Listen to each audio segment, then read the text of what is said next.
thank you for joining us. I'm your host, Rahul Nawab, and I'm going to talk about, I have two very interesting guests with me today, and we are going to explore the topic of how small and medium businesses and especially regional banks or credit unions can win in this new age of AI, which we are all experiencing. A GTM leader, advisor, mentor at Microsoft in the small, medium business space, and is very focused on advancing Microsoft's and AI's adoption in the small and medium business space, in the US market especially, and across the world, hopefully. Thank you for joining us, Monica. We really appreciate you joining this podcast. Thank you, Rahul. Very excited to be here with everybody, and Abbas too. Thank you.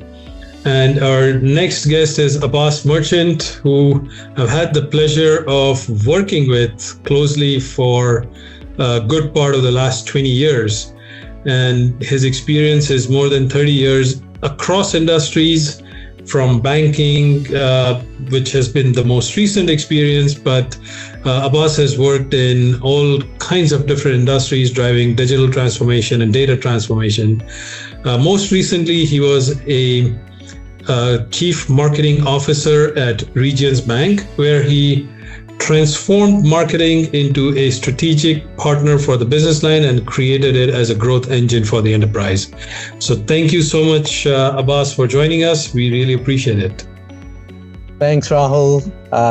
Hi, Monica. Great to be here with you and looking forward to the conversation. Small and medium businesses have a lot of challenges, I can assure you of that. But as it relates to especially technology and technology adoption, that's a bigger challenge that they have.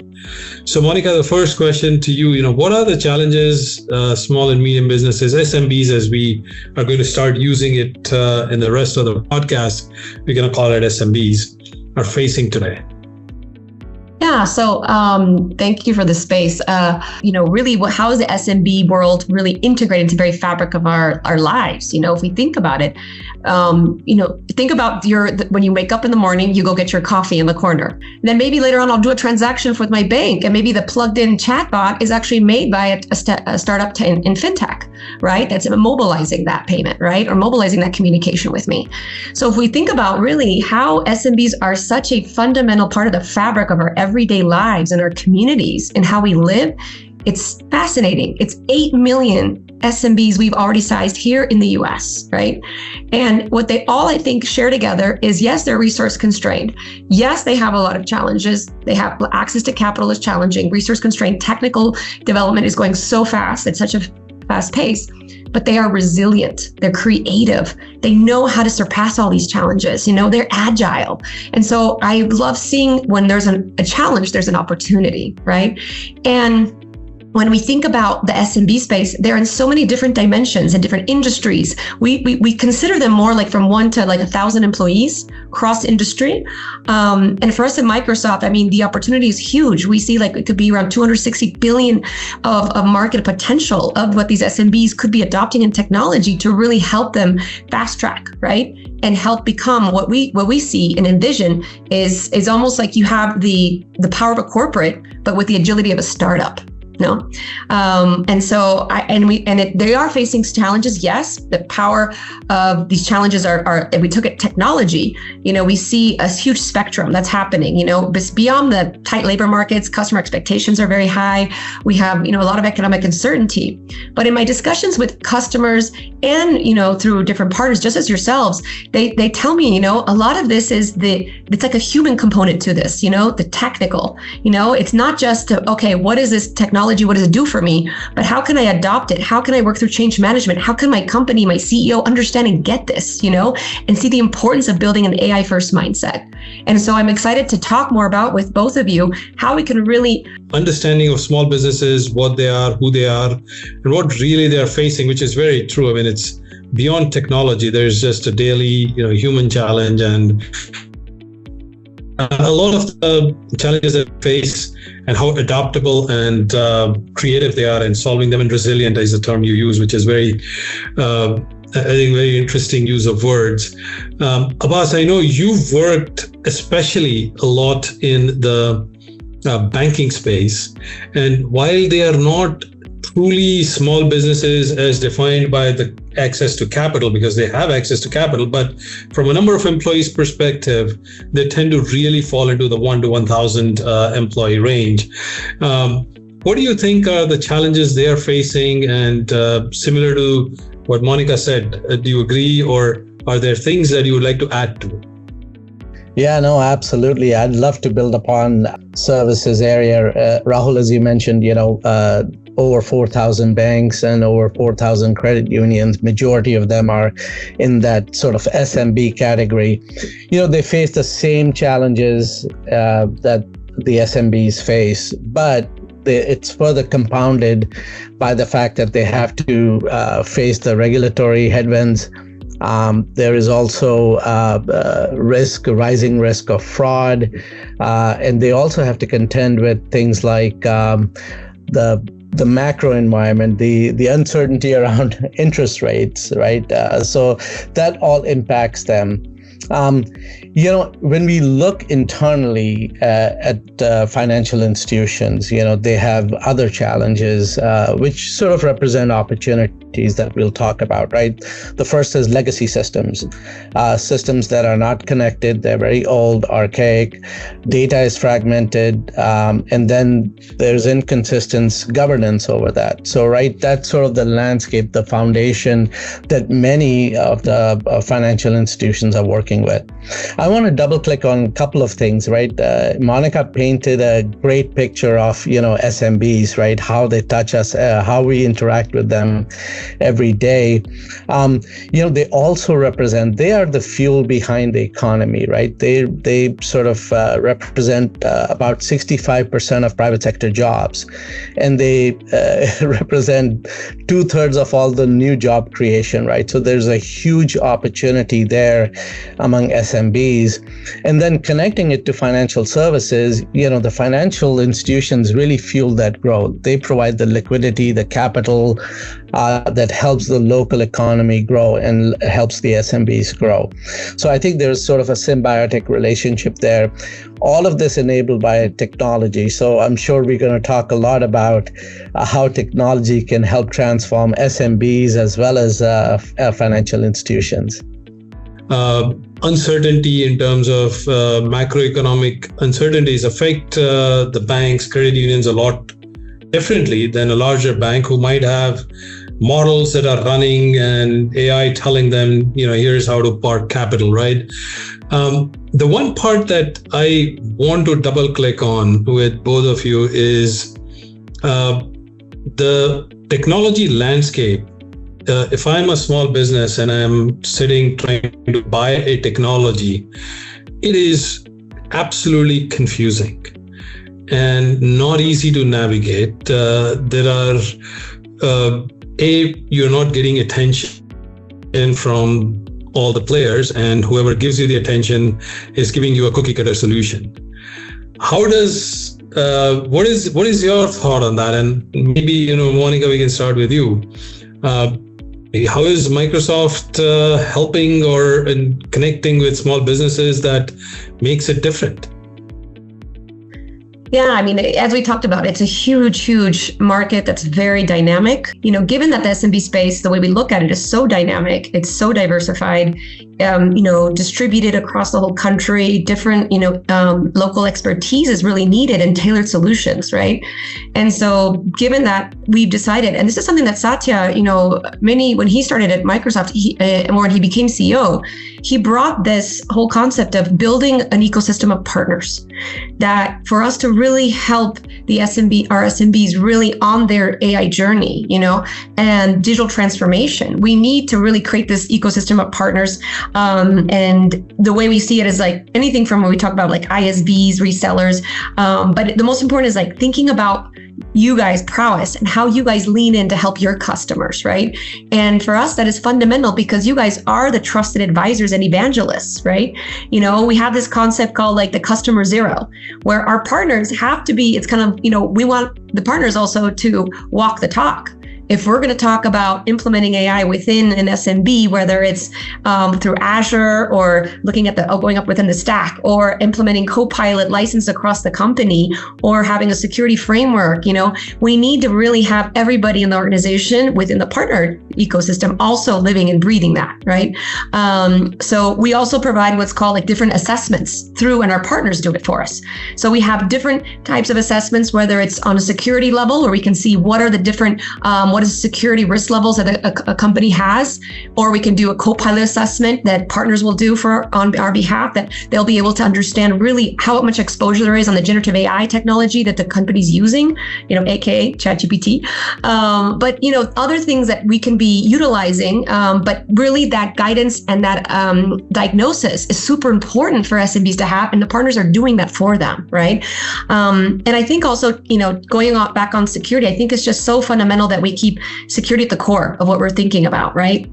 We're seeing a lot of risks. We're seeing a lot of ransomware attacks. An important point there is that 70% of SMBs, that face a security attack sometimes don't open up shop again, because it's so damaging to their operation.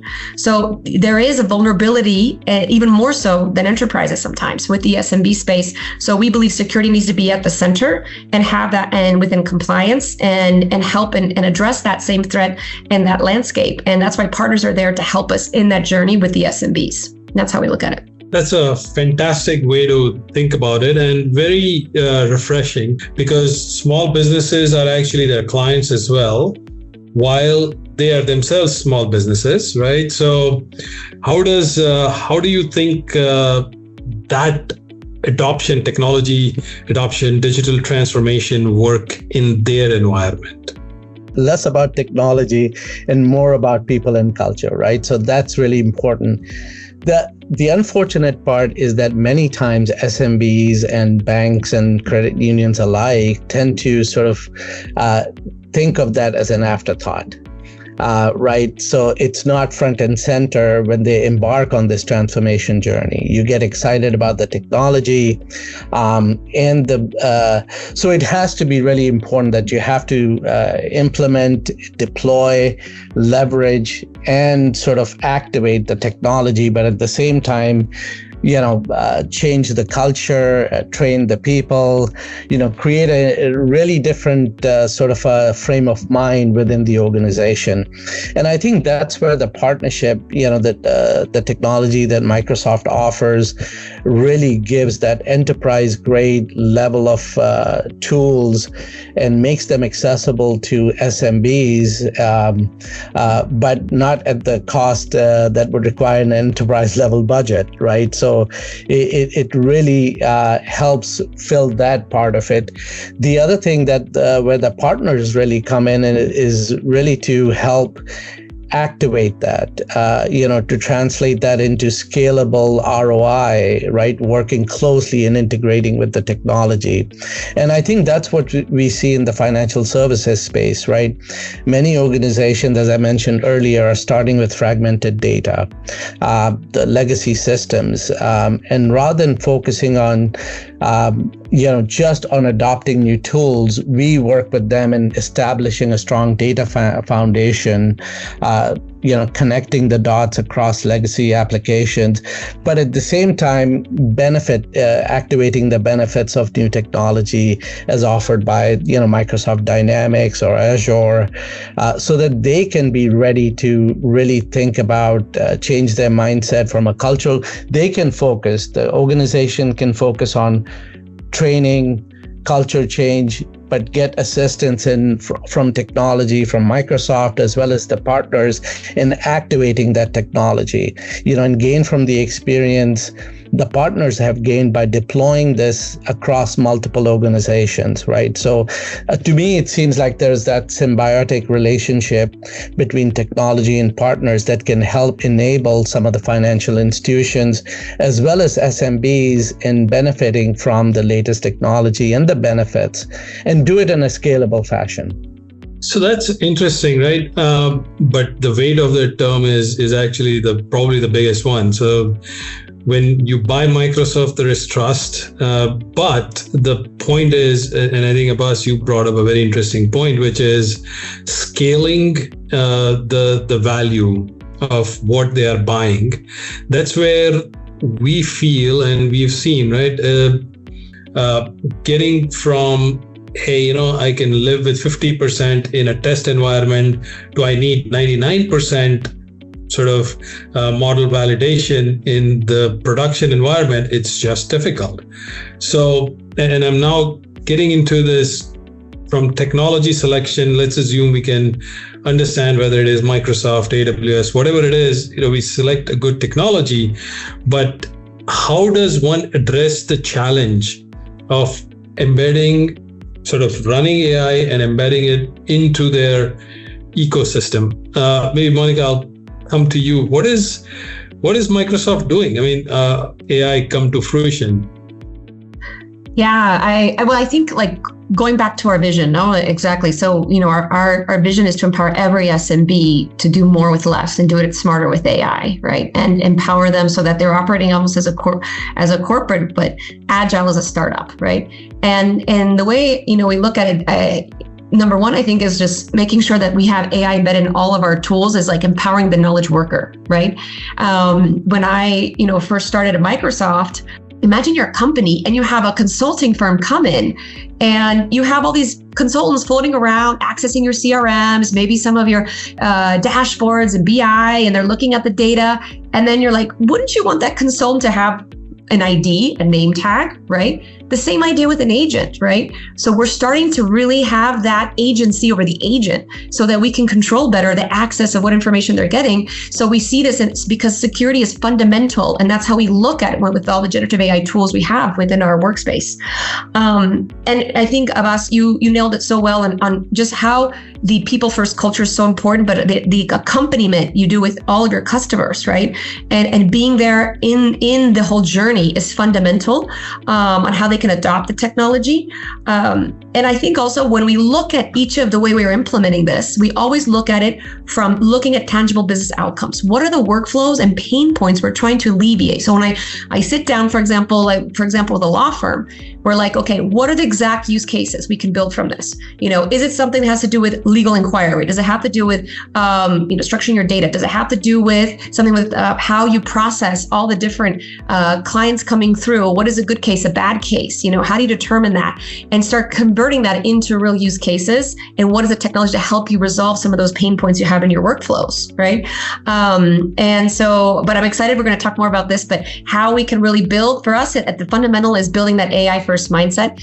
And again, I think with Abbas and Rahul and Prowess, there's so many ways we can create that mindset change as the foundation for building the AI transformation journey within an SMB. This is very interesting, Monica. And I see there are about 300 agents out there, 300 copilots out there.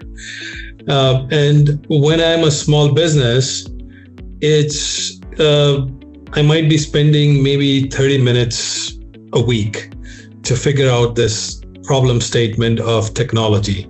I should spend more, but I have a lot of tax issues, and I'm talking to the technology team to figure out whether my data is secure. I mean, there's just so many things that I'm trying to figure out, making collection calls to, get payments in, sort of a thing. How is there a copilot for all the copilots that Microsoft has built that allows you to sort of navigate that landscape, right? So how many law firms knows that what you just told me? And how do we make that sort of more real for everybody, or more accessible, I guess? Yeah, it's funny because if I just look at it on a personal level, I started experimenting a lot with an agent called Ideas Coach that is within Microsoft, and I believe it's also transferable, but it's a coach. Imagine a career coach, and you put with them a pain point, because this is where it's interesting. When you look at an agent, they're like, oh, you're automating everything and you're just, you're reducing your task, but at the same time, you're not you're reducing your critical thinking. And it's actually interesting because there's some agents that make you actually brainstorm. and they make you think through more in depth about a problem you might be facing, right? So an idea coach I went to, and I said, hey, I have this challenge where I have every few weeks a very intense call to look at business performance over different solution areas. It's a lot of KPIs. I've been at Microsoft for 10 months, my LinkedIn before, but it was a lot of information to really absorb. And the idea coach started like brainstorming with me. And he's like, okay, what if we were to look at the presentation you get from a few weeks ago compared to the new one and look at the deltas? What if I ask you some questions and I work you through some of those gaps and how we can ask questions more insightfully in the next meeting with the leadership? And I was like, wow, like I didn't even think that an agent could give me that kind of, awareness and like light bulb, right? Literally the logo of the idea coach is a light bulb, but anyways. So I think it's just fascinating how once we start, we accompany that law firm and we really dive down. We were with a group of solution architects on the call, but I think you have to go through a really good discovery. You need to understand, I think, sometimes we make the error, sometimes as sellers, I came from field sales and LinkedIn too in HR tech, but it's like we want to kind of like go directly to the solution. And we really need to step back and understand what is going on within the business. What are their major milestones? What are their strategic bets this year? What are their biggest challenges they're facing? And then start understanding how that weaves into, okay, how can technology, is there a way for technology to bridge that gap and close those pain points that they have, right? So I would say that's kind of like how I see it a little bit, if that makes sense. It makes a lot of sense. Go ahead, I just want to just underscore something you mentioned earlier, which was really struck me. The notion that you're really tracking, the security is really important, as we've talked about, right? To trust. Sorry. That we may be using within our organizations, and what access do they have to different data is really critical, right? That builds the trust. So I thought that was really forward thinking part of it, because as agents get even more integrated within our day-to-day applications, it's important to have that tracking. So that's pretty cool. Sorry, Definitely. Go ahead, Rahul. The way you articulated, it's a brainstorming buddy, like a safe environment where you're brainstorming with someone to get through some of these tasks is quite interesting. And I can almost imagine if even 10% of the small businesses started adapting what is getting created, that'll drive their competitive advantage manyfold, right? Because that is the difficulty, is the first step. And then once you adapt and you change and you get over the hump. I know, continuing on, there's a lot of talk in the media everywhere about this thing called the frontier firm. And, we talked a little bit about it, but what is this? Just sort of demystify it for us and talk to us about it. Yeah, happy to. I'm very passionate about this report that came out, the AI Work Trend Index by Microsoft, and came out this spring. And one of the lead architects of it, she's head of research on Copilot and future of work, Alexia Kambu. She worked on this report. But the way is that it's interesting is it was a massive study commissioned worldwide with 30,000 professional surveys that were conducted. Right. But also there's a qualitative component of deep interviews with economists, data scientists, researchers. And with that combination of the quality and quantity, they were able to come forward with this term, the frontier firm. Right. And the way I see it is like it's the way we are also adopting the power of the AI agent world. Right. And so think about that. It's a super empowered. I look at it as a super empowered SMB. That they're operating with the power of a corporate company, but now without the resources constrained and with an exponential productivity growth, right? And output. So we're really reaching what we're calling the production frontier, where you're not looking at scale so much maybe in headcount, because that's what we used to say. Yeah, you're scaling, you're growing, but your team can do twice or three times or more in output with the same input with these tools that we're starting to see that are so powerful, right? And so it's kind of like you're expanding your team, but with like a digital labor. And to give you an idea, we found out that there was a survey, I think it was IDC, that 80% of SMBs plan to implement agents within the next 12 to 18 months. It's huge. And I think of it, if you think of an SMB in a certain industry, let's say they have 200 people, they're small, maybe like a sporting goods company, whatever, they have like a few stores, right? But then they have their competitor down the block, right? They got a lot more stores. Maybe they have a little bit more coverage. They have 1,000 employees, right? But this guy is like, maybe the CEO or the CTO or CHR are like, we need to adopt, technology a little bit and see how more efficient we can be within our stores. Do we need to see how we can be more efficient, how we do customer interactions, how we do processing of payments? Think about how we can modulate that using AI.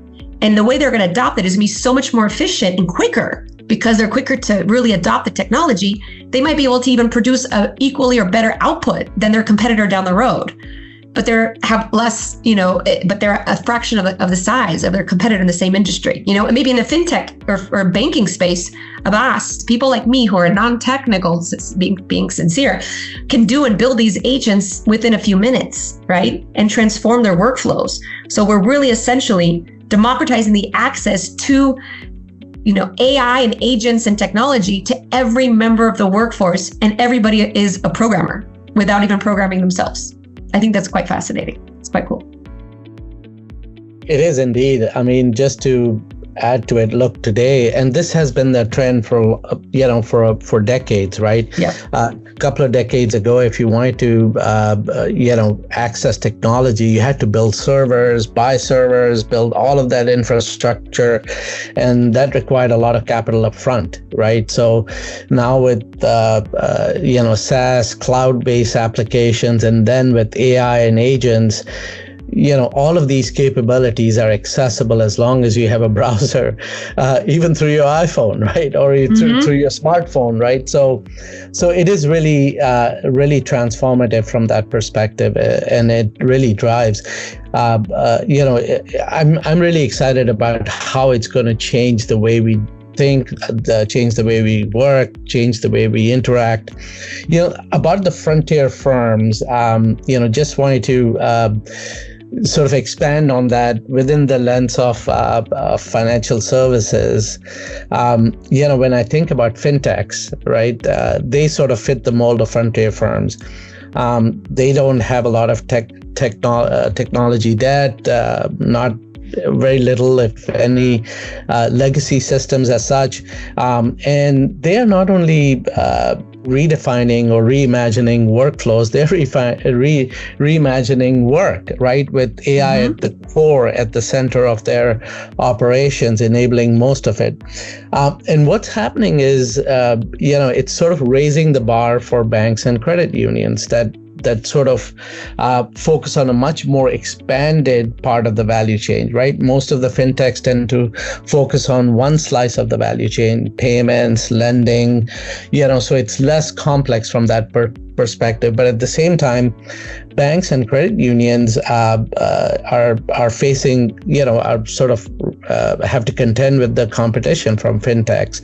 So it's raising the bar and making them think about how they're going to sort of adopt some of the attributes that have made fintechs successful within their context, right? So things like agile innovation, focusing first on data, having AI mindset are sort of the core cornerstones of what makes an organization more forward-thinking, right? Forward-looking.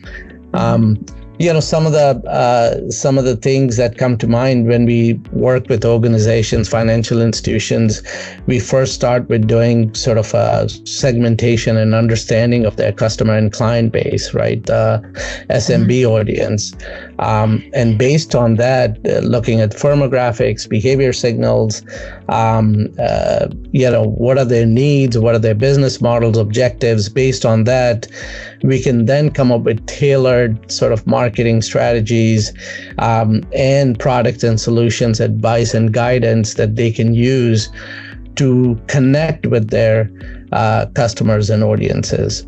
So I think all of that is enabled by the common thread across all of that is technology, right? Mm-hmm. It's how do you translate data into insight and insight into, meaningful impact for both the clients as well as the institution, right? So I think that's how everything's, in my mind at least, everything comes together, and how we need to leverage sort of the democratization of technology and be able to really drive value for our customers and clients. Yeah. And do you mind if I just adding on to Abbas's two comments, about just thinking about the sector, the banking sector, and thinking about their adoption journey, because every company has their own, are in their own phase of that transformation, right? And we think about frontier firm, we think of it in 3 phases. So imagine a bank, the first phase is, okay, we're going to have humans with assistants, right? They're going to have these copilot chatting to maybe automate certain tasks like email, onboarding, content creation on Word documents, drafting emails, etc., right? And then we go to the second phase, which is kind of like what we're in right now, which is the phase 2, which is human agent teams, right? So we're starting to see these what we call these digital colleagues, these peers. I call them subject matter experts, which are I want to have my expert in marketing. Dude, what is I have all these programs in Microsoft. We have so many programs, as you may know, that can be daunting. And so I would love to create, that's my next task this week, is I want to create an agent now on how to really, with using SharePoint, PowerPoints, and PDFs as my data resource, and to create an agent where I can consult all those programs and say, hey, I have customer X, this is their problem, this is a solution, this is kind of the number of licenses, what do you recommend a program that they need to leverage, right, of Microsoft? And the agent comes out with a recommendation, right? That's the kind of power that we have with agents, right? And then the third phase, which is kind of we're really on the cusp of just real innovation, is how we have human-led agent operated. So imagine you have multiple people, digital-led agents, different ones, but they're connecting to each other in one workflow. So, you could have something, it could be lead generation. You create one that's a chatbot maybe that connects to customers. That chatbot then connects to another one that does the campaigns. The other one connects to another agent that does maybe the email outreach, the qualification. So think about all that different interconnectedness. And that is kind of the 3.0 of what we're thinking out on the frontier firm. And we will get there. But this is where the importance of the accompaniment of our partners, such as Prowess, to help our customers in that journey and maximize the output that they can get from this technology.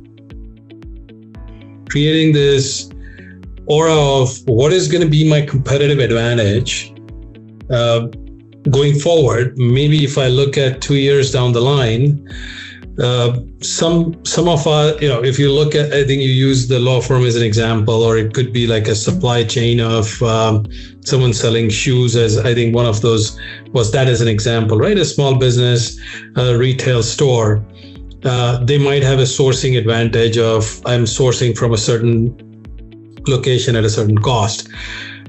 How do I compete? And I'm going to ask this as a question from both points of views, right? I mean, you can take it from both angles, but how does one compete, and what roles do we play in that space, and where are we heading in 2 years? A lot of questions. Feel free to answer it in any order. So I think the competitive space obviously is fierce, right? And I think that we're like the AI race, that we're talking about amongst not only the producers of the technology but also the adopters of the technology. I'd like to bring this down to really a clear example. When you think about what advice we give to an SMB that wants to start their journey, right? Thinking from a pragmatic approach, right? So going back to our discussion of us that we were talking about is building, number one is you have to start with the foundations that we talked about, right? Building the AI first mindset. And this is something that I loved. It's a public case that we have with Banco Ciudad in Argentina. It's a bank. And what they did was they needed to do a digital transformation project, huge. And they created a center of excellence on AI. And so it was composed of the HR team, communications, training, technology team, and legal. And they all came together and they decided, okay, what were the different impact and workflows that they wanted to impact across the organization? And they started on this journey, right? So that I think was fascinating. So they had a real like ambassadors of it across the organization adopting this technology. They decided we're going to touch different people within different parts of the organization. What I always like to say is go with the early adopters, the people who are quick to really get the technology, that you want to give them recognition. I worked in LinkedIn Learning, so we always wanted to, help companies adopt, the learning and gathering new skills through the courses they were taking. And so when you give recognition to people who are just starting, and the early adopters, it creates the FOMO effect, right? So that to me is fundamental. And then they also started connecting with performance like incentives. So I think that's super important in the review process. Start seeing what employees in your company, or, as you see it more embedded across the organization, expand, can this be part of a performance review where you can start seeing as people, maybe it's the added plus that they go to, and it's like who adopts a technology. It can be part of like a bonus or something, but give them that recognition for the adoption. We have in Microsoft actually like who are the high users of Copilot, and there's an email sent out by leadership. There's an awards, like it's a big deal, right? But this going back to the bank, they created this AI first mindset. They started looking at the workflows, and key things were customer interaction. So they started working on chatbots, and they started realizing how quickly they could actually, with agents, create chatbots to connect with their customers. And they also used AI for Azure as well. And so they did different kinds of solutions they worked with to really transform a lot of their processes. And what's interesting when you look at, and then I think that's the second point, once you actually do the foundations, you have the people process starting to figure out who and what, the who, then you have like the outcomes, which is creating those business outcomes and the return, the ROI. And what this bank found was that by implementing the Copilot licenses they implemented across 1,000 employees, not only automating tasks, increasing productivity, it helped them save around 250 hours a week and $75,000 monthly. And so they really saw significant savings from all this automation that they were starting to do, or these digital teams they were starting to create. So it can seem daunting, but putting it one step back, you don't have to do everything all at once, right? I think if you look at, you don't have to do it spread across, but you can also think of, let's start with one or two teams. What are the ones that have the most bottlenecks? What are the ones that have the most pain points that we can really try to drive home, and close those bottlenecks and those workflows using the different tools we have at our disposal, and then start testing that, share those outcomes, share the return on investment, the ROI, and then you can start spreading across the rest of the organization and creating but have the fundamentals set, have the team ready, have your early adopters, have your ambassadors that create the FOMO effect so that everybody else gets on board, But I'd love to hear from Abbas and what he's seen too. Well, I love that. Sorry, go ahead, Rahul. Rahul, you're on mute. Yeah, the only point I'll make, it's got to happen once, right? It's the auto mute effect. The only point I'll make on this, what Monica said, right, is the FOMO effect. But I'll bring it down to the brass tacks of AI has been around for a long time. This is not the adoption of AI. Ease of adoption is changing. And I know in banking, we've been using AI for a long time. It has been difficult, but it's been there, right? So what is your point of view? How does this new world of AI, what examples continue? What are new examples that come out of this? What are your thoughts? Just a couple of things. First of all, just wanted to comment on Monica's example there. I really love the behavioral psychology that has been infused into these tools, and how do you build that AI first mindset, right? It's all about, humans are emotional creatures, right? So focusing on that part is really exciting. Rahul, just to talk about some of the AI applications specifically from financial services area. To your point, yes, AI is not new to how we've utilized it for decades, right? A great example is that of next best action and event-based triggers, right? So we monitor transactions, account balances, account velocity, combined with signals, real-time signals on an ongoing basis, which is now possible to do with the help of machine learning algorithms, right? And they can help identify opportunities for us to interact with customers in a much more personalized manner, right? So when we see, for example, simple example, right? You see a huge spike in balances in a deposit or checking account. It's, you can actually go to the customer and offer them some high yield savings options or investment options, which is a win-win for the customer, as well as, allows the financial institution to deepen the relationship. Of course, this is a very simple example, but when you combine that with other signals, you can actually uncover much more interesting and deeper opportunities to achieve that win-win, where you're delivering value to the customer, but also benefiting by deepening the relationship. We can take that a step further, right, with generative AI and the capabilities that Monica has talked about, right? Simply, now that we are delivering, large volumes of personalized messages to customers. Well, can we create content that is tailored? Can we create messages that are tailored to that customer, right? In the past, we didn't have the ability to personalize at scale.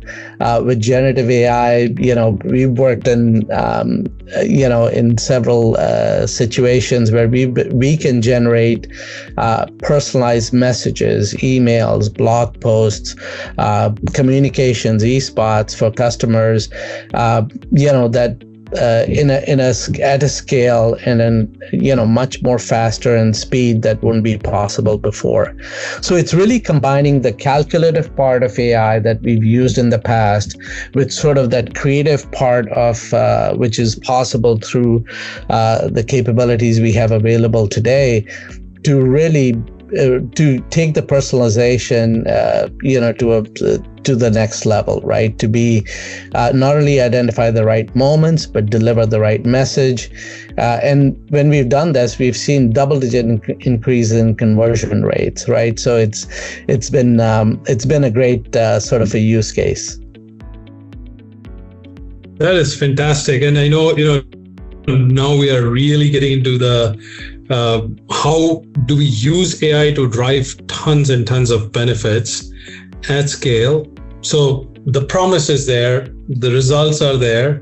Now the question is for the folks who are in the companies maybe that are not able to drive that, at least there seems to be hope that you can get there, right? Now the question is, how do you get on the journey, and what are the first 2-3 steps that you take on that journey? Because yes, there is a lot of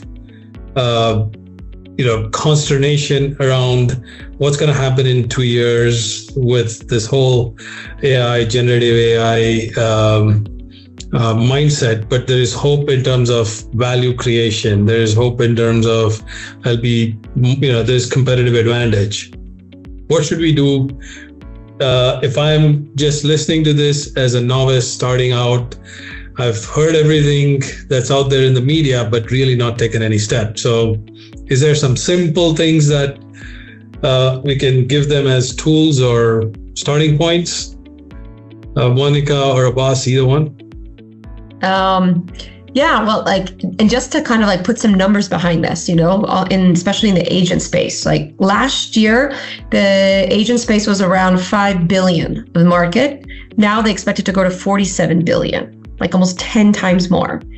And I think when you share with I think it's like sharing these numbers with your team is super important. Like you start sharing them with guys, over 15% of your work decisions are going to be decided by probably through an agent. So we better get on the bandwagon, because if not, we're going to be kept behind. So I think you need to start saying, this is the time to not, we can't afford, I guess I look at it back as if we were in the fax mode. So it's kind of like, hey guys, everybody, Outlook came out, we're sending emails, but not everybody, people are still in fax. You're like, no, fax is not acceptable anymore. We cannot be using that mode of communication. So it has to be, I think, a sense of, use it or lose it almost in some senses. We already built this it started about 2 years ago, the journey 2023 with ChatGPT, right? But then now we're here and we're 2 years later now down the road, and we were like, oh, experiment, try it. Yes, we need to create a culture of experimentation, 100%. But now it's like, I feel like it's more of now this needs to be a sense of urgency, guys. This is something it's not like, oh, it's a nice to have. No. You need to use this in your organization, because this is going to transform how you operate. You're going to be so much better at what you do. And I think we also need to understand that there's impact. There's also a fear of anxiety of change, and I could be displaced. But I think we need to understand and share the cases of how people can it's not a replacement tool. It's a really amplification tool. And so I'd love exercises where leaders can sit down and do exercise with their team and be like, what is stopping you doing from your work today? What are your biggest blockers? What are the biggest challenges you face? Do real exercises with the team and think through those. Why can't an agent do that for you? Why can't you do an agent to help you access, create better marketing materials for your customers?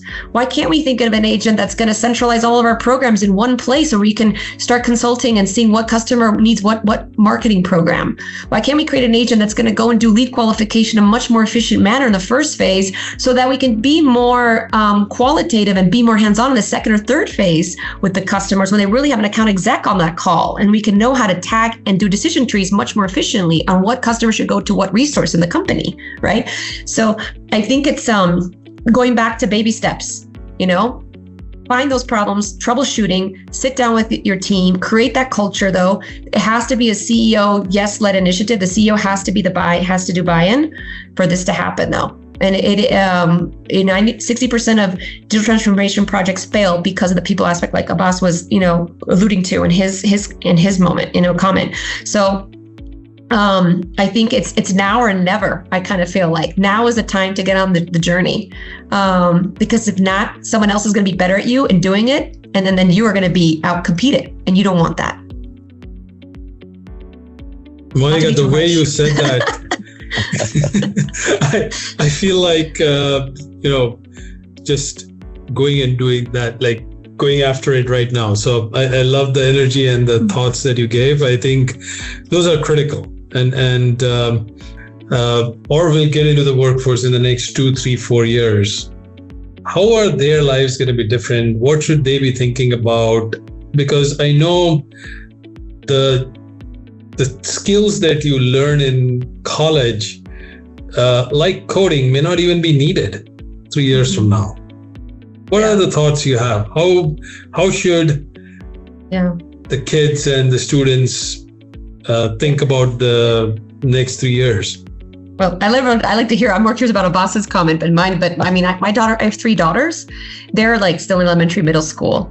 But I do think about how will colleges change? How will the academic, curriculum change? Are we going to still have roles to really study economics?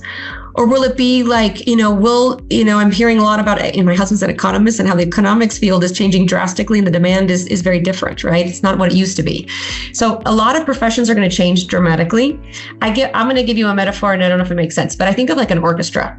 So you got an orchestra, and you have the conductor, and you're a violinist, and you're like, I always wanted to be a violinist. I always wanted to be in this orchestra. I wanted to you really want to just be a professional violinist, and you dominate your craft, right? And you practice till the end, you go to all the concerts, you're there, you're meticulous about it. And then you find this other violinist next to you, that has a little technology with them that is able to amplify and sound like one violin, not one violinist, but five, right? And so this violinist figures out this new technology that, wow, sounds just as amazing as the one, but it sounds like it can sound like five, like a whole section of violinists. I don't know what the technical word is for that. So imagine that's kind of like what we're at, right? We need to think about within the roles and professions, and I also think of the conductor. You want to be the conductor too. If you're a coder, great. But now they're saying it's not just about learning the code, but it's about you should be the one that validates the code. That's where of your agent. So if your agent's going to help you develop in GitHub, for example, code the different codes you need, right, to develop XYZ app, then you have to obviously have the technical backbone to know how to question it. But you won't be building it, but you need to know what prompts to use and how to do the quality control of the output of that. So I think we're going to have to be more the orchestrators more than the actual doers, if that makes any sense. But in an academic field, I have no idea how that's going to look like. Well said, Monica. No, I completely agree. Look, I'm an eternal optimist. So, I can already see from the examples you've shared that AI makes us even more productive, even more smarter, even more capable, right? And I found just through my one person's experience in interacting and using AI, Copilot, it makes me smarter, right? I learn things faster. I don't have to deal with the tedious tasks. So you're right, it'll elevate us hopefully to think about the hard problems, the more strategic challenges that we face. So I think that's certainly one thing that I'm really excited about. Rahul, in terms of what I would tell the next generation, I'm not sure. But it would go something like this, right? So one is that they should follow their passion. There is part of the aspect of a human spirit that is still not understood by humans, let alone AI, right? So empathy, our ingenuity, right? Ability to make something from things that we have at hand, right? So the ingenuity that humans have is something that's, at least at this point, not replicable. And then be open-minded, experiment with the tools, technologies, use them in a way that really empowers us, right? So passion would be one thing, follow your passion. Experiment, learn, and to Monica's point, there's no waiting. You got to start now, and you got to start experimenting and learning with it, and then really harnessing some of the unique capabilities that we have as humans. Very agree with you more, answer. Don't keep your humanistic side to it. The human aspect is even more relevant than ever. Yes, absolutely. Monica, my daughter is learning to be an economist, so I hope they still have jobs. I'm sorry. So I just read an article in the New York Times about economists, so I'm not going to share with my husband. We got to embrace technology. We got to be human and have that passion and ingenuity that makes us different than AI. I hope that still sets us apart. I know we had we started the journey with small businesses. What are they facing? How are they encountering technology? And now, eventually we went on to the mission of everybody embracing technology and to put CEOs on notice. Like, if you don't get on board, you're gonna, go behind, right? So that's a fantastic. I really thoroughly enjoyed the entire conversation. Really appreciate both of you spending a good part of an hour with me, sharing your insights, sharing your experiences, and making this come to life, right? This whole topic of how do we help small businesses and small banks actually compete in this new world of AI.